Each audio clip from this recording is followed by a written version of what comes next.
तो सिर्फ इतना कह सकता हूँ कि किसी भी प्रकार की वारदात ना तो हम प्रदेश में होने देंगे और ना ही किसी समुदाय को हमारा तंग करने का मकसद है। जो भी राजनीतिक प्रोटेस्ट होते हैं वो चले रहते हैं और निश्चित तौर पर किसी भी, चाहे वो कोई भी राजनीतिक दल हो, उस राजनीतिक दल के किसी भी कार्यकर्ता को प्रदेश की कानून व्यवस्था बिगाड़ने का कोई अधिकार नहीं है। ये मैं स्पष्ट तौर पर कहना चाहता हूँ।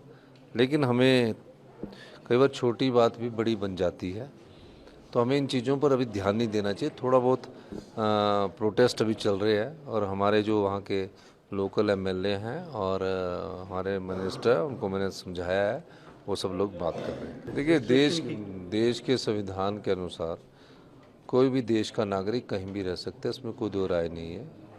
और लेकिन राजनीतिक वाद विवाद में नहीं मैंने पढ़ना है। हमें तो ये देखना कि किसी समुदाय के किसी व्यक्ति को कोई तंग ना करे। ये हमारा राज्य सरकार का दायित्व भी बनता है और इस दायित्व की जिम्मेवारी का निर्वाह हम अच्छी तरह कर सकते हैं। किस मंत्री ने क्या स्टेटमेंट दी, उनको भी इसमें नहीं जाना चाहिए, उनको भी संयम रखना चाहिए। और देश में और इस देश में रहने वाले सभी नागरिक इस भारतवासी है और हम सब लोगों को सबकी भावनाओं का आदर करना है। और चाहे वो कोई भी समुदाय हो, तो हम सभी भावनाओं का आदर करते हैं। कानून हाथ में लेने को किसी की इजाज़त नहीं होगी, ये मैं आपको स्पष्ट करना चाहता हूँ। ये विषय कल विधानसभा के अंदर भी चर्चा हुआ और मंत्री ने जवाब दिया इसमें। पहली बात तो यह है कि इस निर्माण के खिलाफ 2010 में ही म्युनिसिपल कॉरपोरेशन में शिकायत दर्ज हो गई थी, लेकिन कार्रवाई नहीं अभी तक हो पाई और बार बार आगे की तारीखें उसमें लगती रही। इस दृष्टि से अब ये स्थिति इस प्रकार की बनी हुई है। वहां 4 मंजिल से भी ज्यादा का बड़ा भवन वहां पर बन करके तैयार हुआ, जहां एक दर्जी का भी एक ढारा बना करके काम करने के लिए आया था। बाद में और लोगों को भी लेकर के वहां पर जो है वो कंस्ट्रक्शन जो है वो होती रही।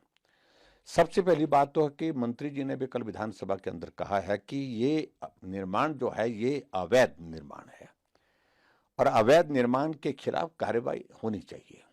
और जहां लोगों की भावना भटकी है उसमें मैं सिर्फ इतना ही कहना चाहूंगा कि हम शांति रखें, लेकिन फिर भी उसके बावजूद इसके लिए अगर जिम्मेवार है तो सरकार है। क्योंकि मुख्यमंत्री जी हिमाचल प्रदेश में जब सत्ता में आए तो पहला बयान उनका यह था कि मैं 97% जहां हिंदू हैं जिस प्रदेश में, उस हिंदूवादी पार्टी को हरा करके आया। मैं इस संदर्भ में इस बात का जिक्र इसलिए कर रहा हूं क्योंकि ऐसी बातें कहने से कुछ लोगों के हौसले गलत काम करने के लिए बढ़ते हैं और परिणाम उसका ये है। और आज ये हालात बने हैं हिमाचल प्रदेश में, शिमला में, जहां देवभूमि जिसको हम कहते हैं, वहां हिंदुओं को आकर के जो है, हिंदू संगठनों को आकर के अपनी बात कहने के लिए सड़क पर आना पड़ा है। और मेरा अब इसमें ज्यादा विषय नहीं है, मेरा सिर्फ इतना ही कहना कि इस पर कार्रवाई होनी चाहिए, तुरंत कार्रवाई होनी चाहिए। मैं देख रहा हूं कल मंत्री कुछ बोल रहे थे, विधायक भी बोल रहे थे, मुख्यमंत्री कुछ और बोल रहे थे। स्वाभाविक रूप से मुझे लगता है कि ऊपर से कुछ संदेश आ गया। नहीं, ये हकीकत इस बात से सब चिंतित हैं और इतनी तादाद में आ गए हैं। सबसे सुरक्षित इनको ऐसा लगता है कि हिमाचल ऐसा प्रदेश है कि जहां जहां अमन चैन है, जहां शांति है, जहां एक अच्छा एक माहौल है, कानून व्यवस्था अच्छी है और यहाँ कहीं भी बैठ करके दुकान लगा देते हैं। मुझे उस पर कोई आपत्ति नहीं है, लेकिन कहीं ऐसा तो नहीं है कि सचमुच में बाहर के लोग हैं। चेकिंग होनी चाहिए, रजिस्ट्रेशन होनी चाहिए, वेरिफिकेशन होनी चाहिए, ये तो लाजमी है, लेकिन अभी तक हो नहीं पा रहा है। कारण यह है कि कांग्रेस की सरकार इन सारी चीजों को लेकर के वो अपनी बात सोचते हैं, तो उनको यही लगता है कि यही हमारा वोट है, यही हमारा वोट है, और इस सोच के साथ वो ऐसी चीजों में छूट देते देते छोड़ देते हैं और जिसके परिणाम इस प्रकार के भुगतने पड़ते हैं।